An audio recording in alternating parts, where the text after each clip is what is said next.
आपने देखा सुबह बच्चों को उठाने की दिक्कत, आपस में बहन भाई के झगड़े, खाने के ऊपर झगड़े, मोबाइल क्लैश या कलेश कहेंगे उसको, रात को ना सोने की जिद, ये सब चीजें हम डेली बेसिस पे घरों में फेस कर रहे हैं। अब सवाल ये उठता है कि क्या इन सिचुएशंस को संभाला जा सकता है? ये झगड़े जरूरी है क्या घरों में होने? और उसका सिंपल सा आंसर है, जनरली हम देखते हैं कि पेरेंट्स ऐसी सिचुएशंस में बहुत जल्दी रिएक्ट कर जाते हैं। अगर वो सिर्फ एक सेकंड के लिए रुके, सोचे और रिएक्ट करने के बजाय रिस्पॉन्ड करें, तो ये झगड़े बढ़ेंगे नहीं। अभी तो हमें लगता है कि झगड़े बहुत छोटे हैं, इनसे कोई फर्क नहीं पड़ता, बट धीरे धीरे ये झगड़े बढ़ के इतनी दूरियां पैदा कर देते हैं परिवारों में, जो हम आज फेस कर रहे हैं। So just pause for a second, respond, and see what happens. It makes a world of difference.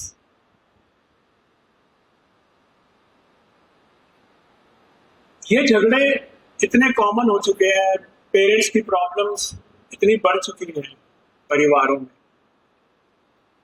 इसलिए मैंने ये पुस्तक लिखने की सोची। जनरली लोग कहते हैं कि parenting over the years change हो गई है। अभी मैडम ने भी बोला कि पेरेंटिंग चेंज हो गई है। मेरे हिसाब से पेरेंटिंग बिल्कुल चेंज नहीं हुई है। पेरेंटिंग पहले भी प्यार मांगती थी, समय मांगती थी, पर अब आज की हमारी तेज जिंदगी में समय का बहुत अभाव हो गया हमारे पास, क्योंकि हम अपने आप को मैनेज करना भूल गए। वर्क प्रेशर्स हैं, सोशल ऑब्लिगेशंस हैं, और तीसरा ये टेक्नोलॉजी ने हमारी जान खा रखी है। हर समय हमारे हाथ में फोन है जो एक्टिव रहता है 24/7, लैपटॉप्स हैं और कितने ही गैजेट्स हैं। इन सब चीजों के अंदर हम खो गए हैं। तो इन्हीं सब प्रॉब्लम्स को आइडेंटिफाई करके मैंने ये सोचा कि क्यों ना इसके ऊपर कुछ ऐसा लिखा जाए जिससे पेरेंट्स को मदद मिले और उनको सोचने के लिए कुछ विचार मिले। मेरा बेटा अभी कुछ महीनों से एक टर्म यूज करता है, good cop bad cop. Good cop bad cop एक बहुत सिंपल सा कॉन्सेप्ट है, पर बहुत ही पावरफुल, और खासकर पेरेंटिंग में तो ये बहुत अच्छा काम करता है, बेहद अच्छा काम करता है। अगर एक पेरेंट थोड़ा सा नरम स्वभाव का है, गाइड करता है, तो दूसरा पेरेंट स्ट्रिक्ट कर सकता है। इससे बच्चों को एक अच्छा एनवायरनमेंट मिलता है। मगर हम गलती क्या करते हैं कि जो नरम पेरेंट है वो हमेशा नरम रहता है, और जो गर्म पेरेंट है वो हमेशा गर्म रहता है। तो उसकी ब्रांडिंग हमारे बच्चे हमेशा के लिए बैड कॉप कर देते हैं, और एक बैलेंस मिसमैच होता है। अगर हम इन रोल्स को समझें और ये रोल आपस में इंटरचेंज करते हैं, तो हमारा बच्चा ये समझेगा कि दोनों पेरेंट्स मेरी केयर करते हैं। उसके लिए बाउंड्रीज सेट हो जाएंगी, वो उस बाउंड्री से बाहर नहीं जाएगा। अगर मैं आपके साथ अपने बचपन की बात करूं तो मेरी मम्मी जो थी वो गुड कॉप थी, और पिताजी सामने बैठे हुए, इसलिए मैं ज्यादा बोल नहीं सकता, थोड़े से स्ट्रिक्ट थे। उस समय तो देखिए बहुत बुरा लगता था धीरे धीरे समझ आना शुरू हुआ कि नहीं, जब मैं थोड़ा बड़ा हुआ कि डिसिप्लिन में रखने के लिए ये कॉम्बिनेशन बहुत डेडली है। पर पिताजी हमेशा ही स्ट्रिक्ट रहे, इस बात की मुझे आपत्ति थी। और यही बात मैं आपको समझाना चाह रहा हूँ कि अगर ये रोल रिवर्सल आप टाइम टू टाइम करते रहेंगे तो आप अपने बच्चे के लिए क्लियर बाउंड्रीज सेट कर देंगे, जिसके अंदर वो दोनों पेरेंट्स को अप्रिशिएट करेगा और खुश भी रहेगा। 3 साल की उम्र में हम लोग अपने बच्चे को फॉर्मल स्कूल में भेज देते हैं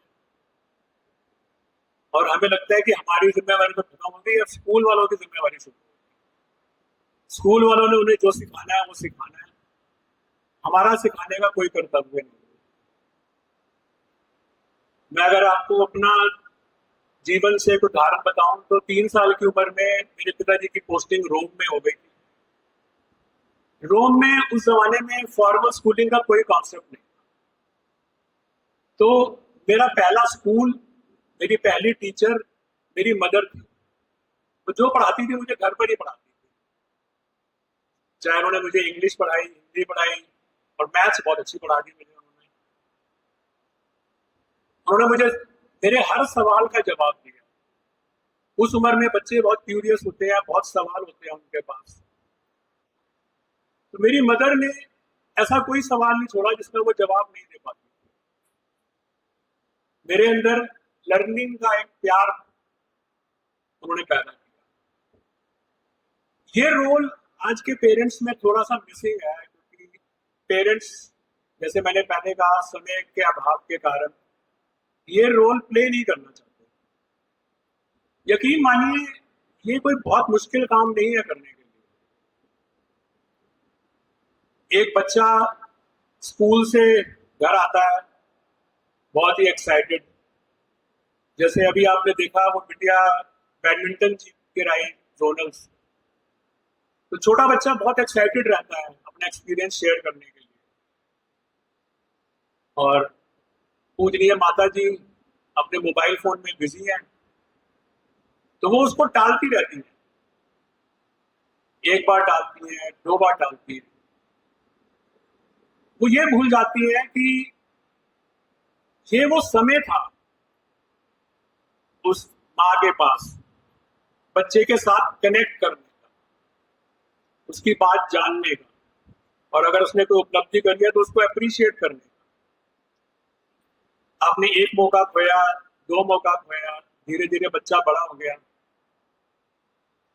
एक स्टेज के बाद फिर वो आपके पास आना ही बंद कर देता है, फिर वो एक ऑल्टरनेट रूट लेता है, उसका जीपीएस ऑन होता है, उसको स्कूल में दोस्त मिलते हैं, फिर वो उनके इन्फ्लुएंस में आना शुरू होता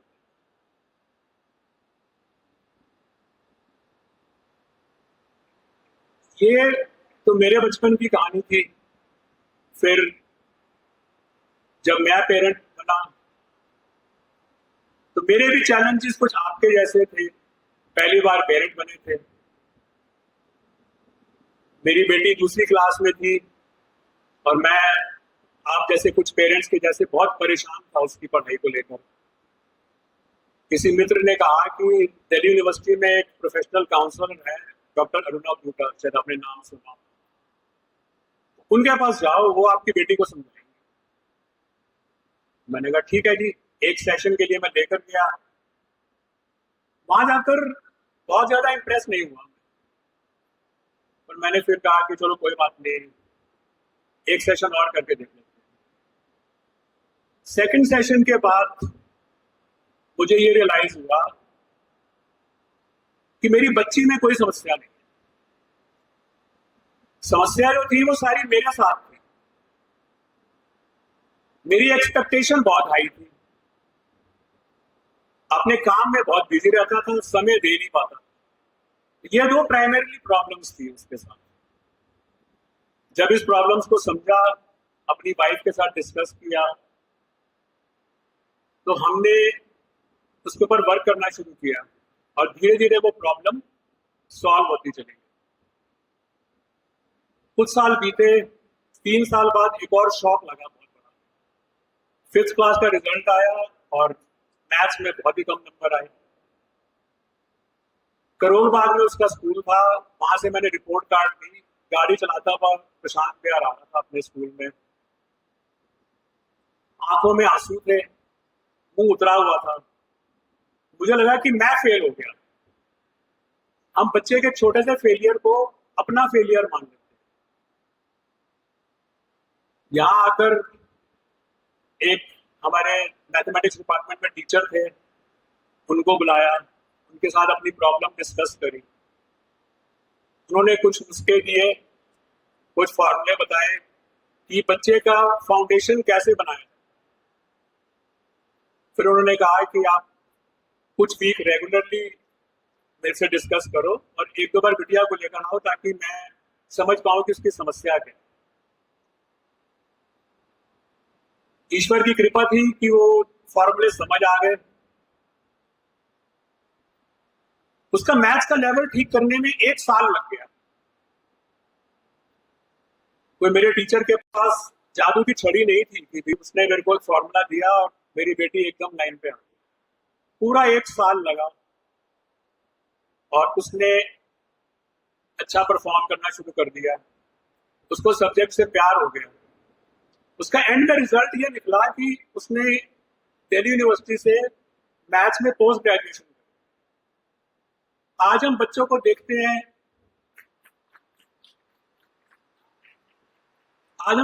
देखते हैं, एक नया टर्म आ गया है, मैथ्स फोबिया। मुझे एक तो ये समझ नहीं आता है कि मैथ्स फोबिया पेरेंट्स को है या बच्चों को है, या पेरेंट्स के साथ जीन्स में ट्रांसफर हो गया। तो डियर पेरेंट्स, फोबिया नाम की कोई चीज नहीं होती है। आपको सिर्फ कमिट करना है कि हमें ये काम करना है तो करना है, फिर उसको कोई नहीं रोक सकता आपके।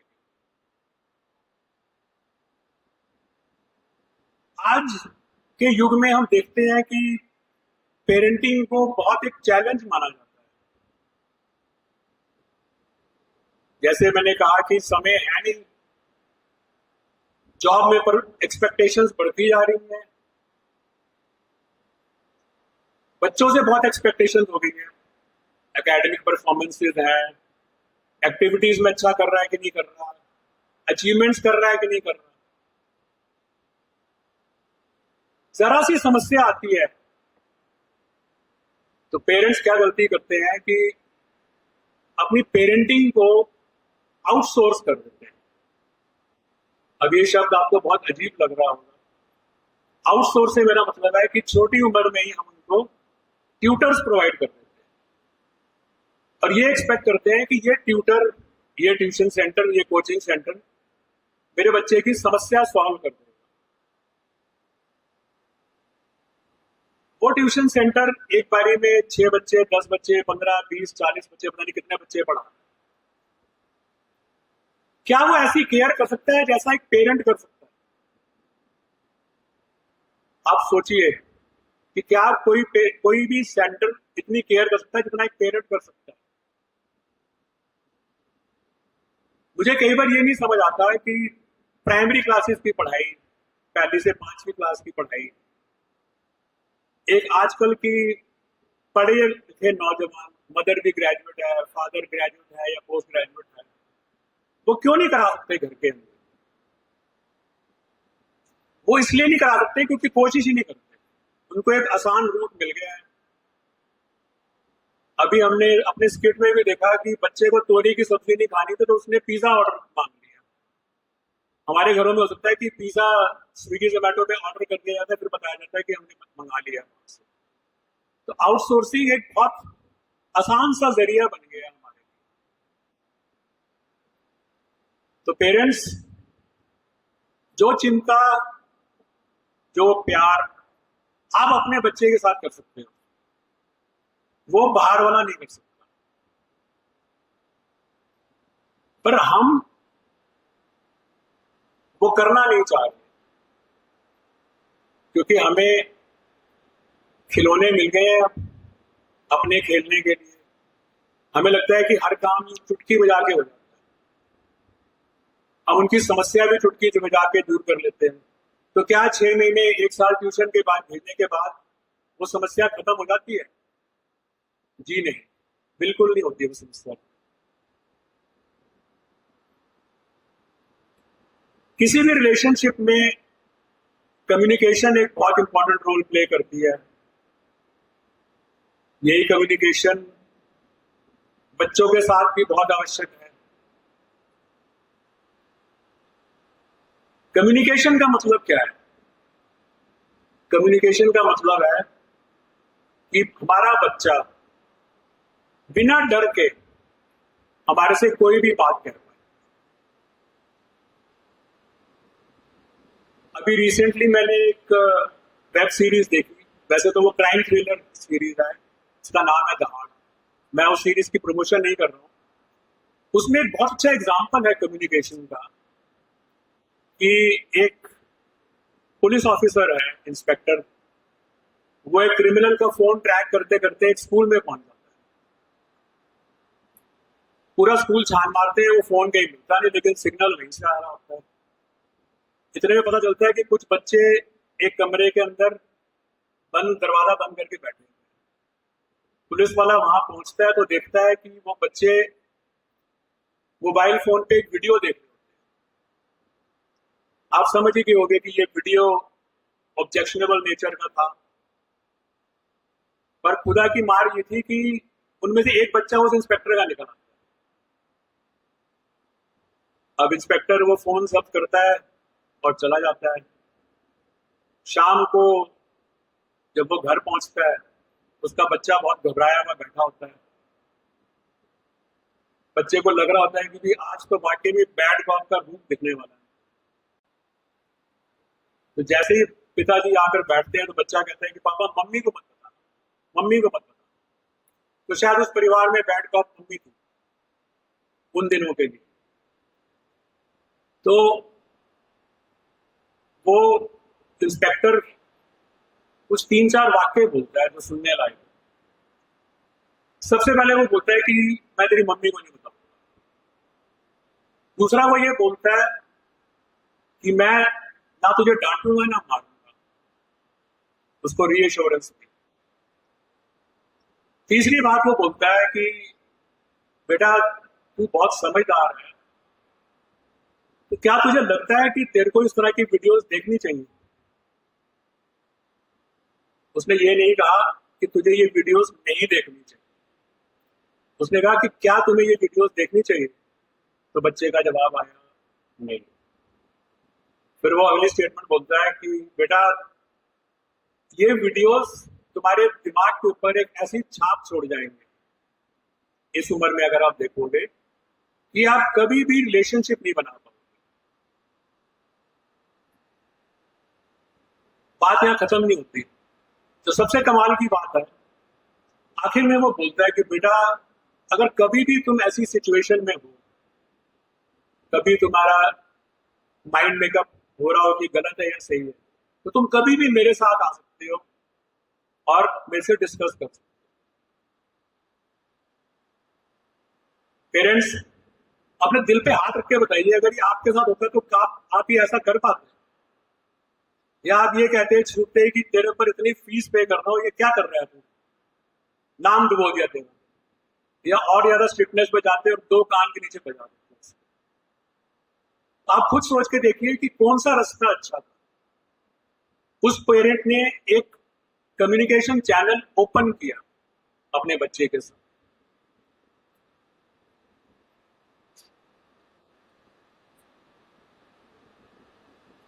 पेरेंटिंग के गुण, पेरेंटिंग के गुण हमारे जीवन की, मैंने पेरेंटिंग के गुण जब लिखना शुरू किया तो मेरा अपना स्कूल का एक्सपीरियंस है करीबन 33 साल का, जिसमें मैंने बच्चों की समस्याओं को देखा है, टीचर से डिस्कस किया है, पेरेंट्स का फीडबैक लिया है। मेरे अपने पर्सनल एक्सपीरियंस है एक बेटे के जैसे, एक पिता के रूप में और एक एजुकेशनिस्ट के रूप में। उस सारे एक्सपीरियंस को पेरेंटिंग के गुण में उतार दिया गया है। पेरेंटिंग के गुण का उद्देश्य क्या है? पेरेंटिंग के गुण कोई रेडीमेड सोल्यूशन की किताब नहीं है। अगर आप एक्सपेक्ट करें कि भी आप इस समस्या का सोल्यूशन ढूंढने जाएंगे तो आपको वो सोल्यूशन नहीं मिलने वाला। मैं पहले ही बता देता हूँ कि सोल्यूशन नहीं मिलने वाला। मेरा उद्देश्य पेरेंटिंग के गुर का सिर्फ एक है कि आप इंट्रोस्पेक्शन करें, अपने आप को झिंझोड़ कर देखें कि क्या जो आप कर रहे हैं वो ठीक कर रहे हैं कि नहीं कर रहे। उसमें करीबन 250 सिचुएशंस हमने ली हैं जो आमतौर पर पेरेंट्स फेस करते हैं फैमिलीज में। उन सब के ऊपर मैंने अपने विचार रखे हैं बहुत ही सिंपल लैंग्वेज में, बुलेट पॉइंट्स के अंदर। आपको वो विचार मानने की कोई आवश्यकता नहीं है। इस बुक को 16 चैप्टर्स में डिवाइड किया गया है, जैसे मैडम ने बताया, emotional bonding, interpersonal relationships, academics, performances, हर चीज के ऊपर अलग अलग टॉपिक दिए गए। इस किताब को आप कहीं से भी शुरू कर सकते हैं। इसको एक किताब की जैसे पेज नंबर 1 से नहीं पढ़ना। आपको जो टॉपिक समझ आए, जो आज आपकी समस्या है, वहां से शुरू करो। उस चैप्टर में 16 क्वेश्चन है। मेरा दावा है आधे रास्ते में आप सोचना शुरू कर देंगे। जिस दिन आपने सोचना शुरू कर दिया किसी भी प्रॉब्लम के ऊपर, तो मेरा पुस्तक का उद्देश्य पूरा हो गया। मेरा मानना है कि ईश्वर जब हमें पेरेंटहुड की दात देता है, हमें पेरेंट्स बनाता है, हमें एक बच्चा देता है, तो साथ में वो हमें वो सारे गुण भी देता है जिससे हम उस बच्चे का पालन पोषण कर सकें, उसकी परवरिश कर सकें। पर आज के प्रेशर्स में, इस जिंदगी में, वो सब बातें छुप जाती। आप सबके अंदर उस विजडम का, उस नॉलेज का पूरा भंडार प्रेजेंट है। आपके पास सारे सॉल्यूशन है। मेरा दावा है कि सारे सॉल्यूशन, पर हमने उनको लो प्रायोरिटी पे रखी है। हमारे लिए प्रायोरिटी कल की मीटिंग है, कल की पार्टी है, कल की सेलिब्रेशन है, और ये जो ज्ञान की बातें हैं ये सब दब के रहे। तो मेरा पर्पस इन सबको बाहर निकालना है इस पुस्तक के द्वारा। हर चैप्टर के एंड में हमने प्रैक्टिकल टिप्स भी दिए हैं। आपको वो टिप्स समझ आए तो उनको अप्लाई करिए, नहीं तो अपने टिप्स बनाइए। जिस दिन आपने खुद सोचना शुरू कर दिया तो आपकी आधी प्रॉब्लम्स का समाधान मिल जाएगा। आप जब भी किसी सिचुएशन में अटकते हैं जाकर, तो सोचिए कि मैंने इस सिचुएशन को जब हैंडल किया, जैसे इस किट के अंदर भी माता पिता ने हैंडल किया, तो क्या वो सही था? उसका जवाब तो आपके पास है कि ऑब्वियसली सही नहीं था। अगर आप हाथ के हाथ ये वर्कआउट कर ले कि अगर ये सही नहीं था तो इसको सही करने के लिए मुझे क्या करने की आवश्यकता है। तो अब अगली बार जब ये सेम सिचुएशन आएगी या सिमिलर सिचुएशन आएगी, आप रिएक्ट नहीं करेंगे, अगली बार आप रिस्पॉन्ड करेंगे। और अगर आप रिस्पॉन्ड करेंगे तो धीरे धीरे आप देखेंगे कि आपके बच्चे थोड़ा सा सुनना शुरू कर देंगे, घर का माहौल थोड़ा अच्छा होना शुरू हो जाएगा। मैजिक नहीं है, प्लीज मानिए कि मैजिक नहीं है। जैसे मेडिकल टर्म्स हम यूज करते हैं एक्यूट और क्रॉनिक प्रॉब्लम, तो अगर एक्यूट प्रॉब्लम है, अभी अभी आई है, थोड़ी सी खांसी हुई है, तो 5 दिन में ठीक हो जाएगी। और क्रॉनिक प्रॉब्लम है जो पिछले 6 महीने से चल रही है, तो वो 5 दिन में ठीक नहीं होने वाली। उसके अंदर आपको धैर्य रखना पड़ेगा, उसके ऊपर वर्क करना पड़ेगा, तभी वो समस्या का समाधान निकलेगा। मेरी एक फिलॉसफी और भी है कि पेरेंट्स अकेले सक्षम नहीं है अपने बच्चों की प्रॉब्लम सॉल्व करने में,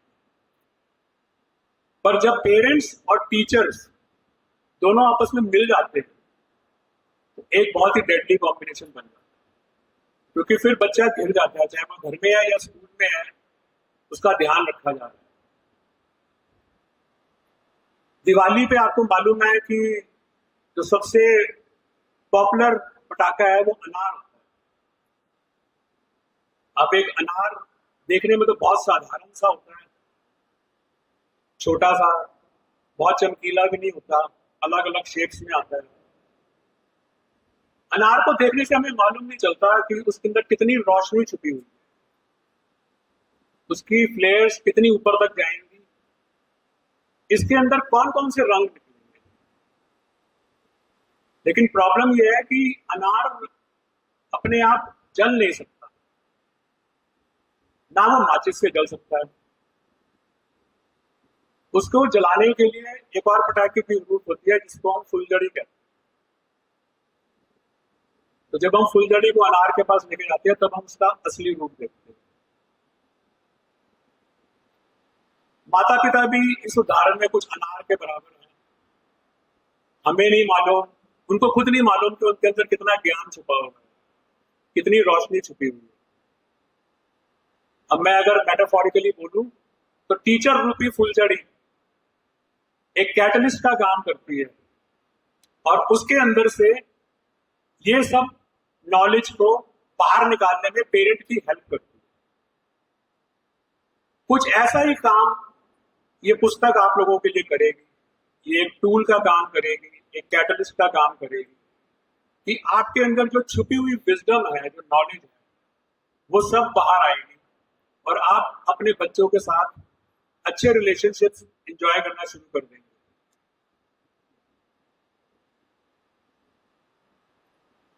मेरी ये पुस्तक की जर्नी जो है वो अकेली नहीं है। जब मैं ये किताब लिख रहा था तो मैंने कई ड्राफ्ट बहुत से लोगों को दिए, अपने दोस्तों यारों को, वेल विशर्स को, टीचर्स को भी। सबने मुझे अपने अपने फीडबैक दिए, करेक्शंस बताई, इम्प्रूवमेंट्स बताई, जो धीरे धीरे हम उसमें इम्प्लीमेंट करते हैं। भाषा के लिए मेरे पास अंग्रेजी में भी और हिंदी में भी दोनों के विशेषज्ञ थे। वो लर्निंग जर्नी भी बहुत इंटरेस्टिंग रही क्योंकि कुछ मात्राएं समझ आई, कुछ नुक्ते समझ आए, कुछ ये समझ आए बिंदु चंद्र बिंदु क्या होते हैं, जो मैं भूल चुका था अपने स्कूल टाइम से। तो ये जर्नी बहुत ही एक इंटरेस्टिंग जर्नी रही।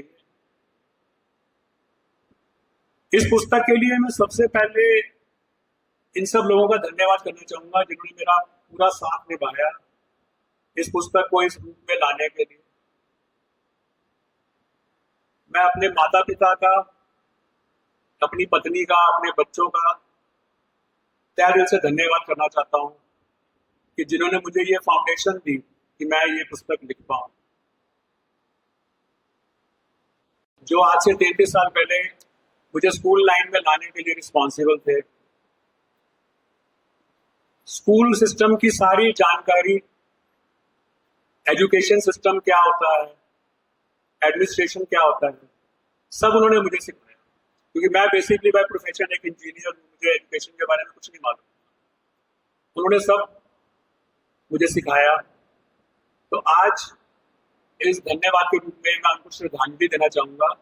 स्वर्गीय श्री पी.सी. मलिक, जो आप में से बहुत लोग उनको जानते होंगे, जो हमारे स्कूल के फाउंडर चेयरमैन थे, मुझे अपना बेटा मानते थे, उनसे बहुत कुछ सीखा है।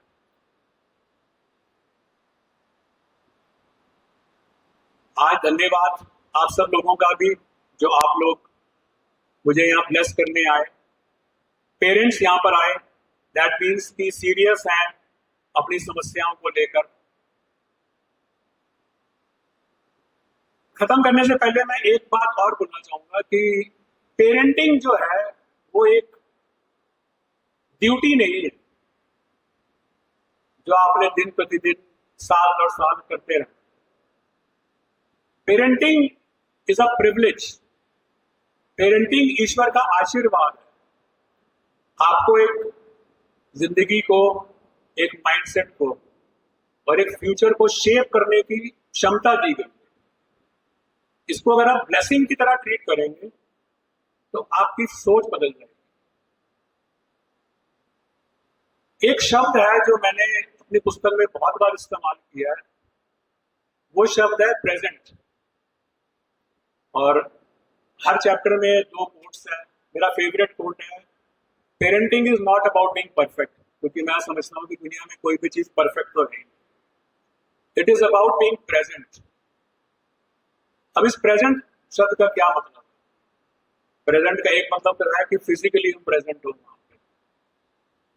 फिजिकली प्रेजेंट होना सिर्फ 10% का काम। दूसरा है मेंटली प्रेजेंट हो, इमोशनली प्रेजेंट हो।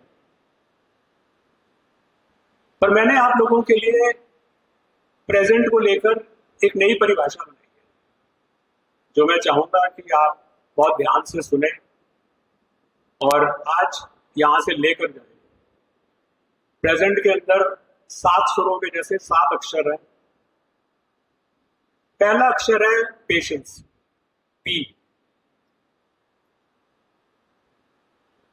बच्चे जो है वो एक फूल की तरह होते हैं, अपने टाइम से ही खिलेंगे, अपने टाइम से ही काम करेंगे। तो थोड़ा सा धैर्य रखिए, पेशेंस रखिए। R is for respect.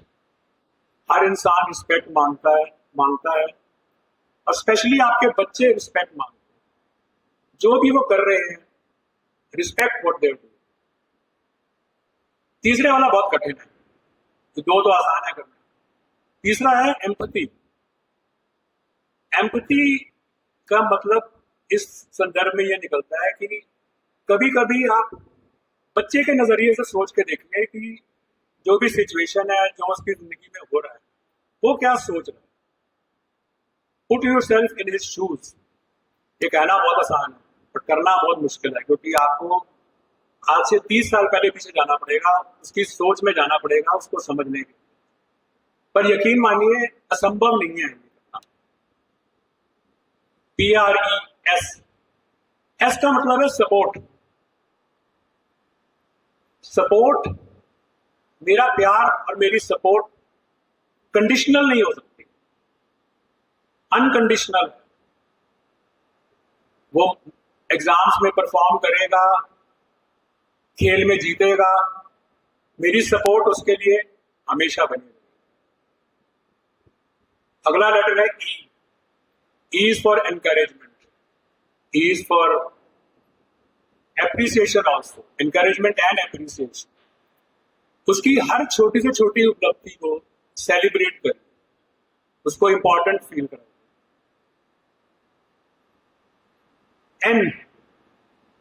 N is nurture. जैसे आप एक छोटे से पौधे का ध्यान रखते हैं, उसको हर चीज से बचाते हैं, उसको टाइम पे खाद देते हैं, पानी देते हैं, ऐसे ही अपने बच्चे की जिंदगी को नर्चर करते हैं। और जो लास्ट लेटर है, last but not the least, is trust. अपने बच्चे के साथ एक ट्रस्ट पैदा करिए, ताकि वो कोई भी चीज बाहर शेयर करने से पहले आपके साथ शेयर करे। So parents, parenting is a privilege, it is a blessing, and it is very important to be present. एक बार प्रेजेंट को रिवाइज करने मैं चाहूंगा कि आप इसको आज साथ लेकर जाएं। पी से भूल गए, patience. R, E, empathy. S, E, encouragement, and T is for trust. So dear parents, thank you for trusting us and sending your kids to our school.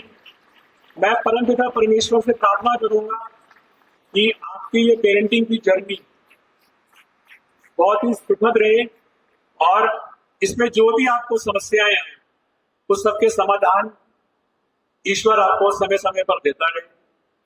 God bless you all very much. Thank you so much.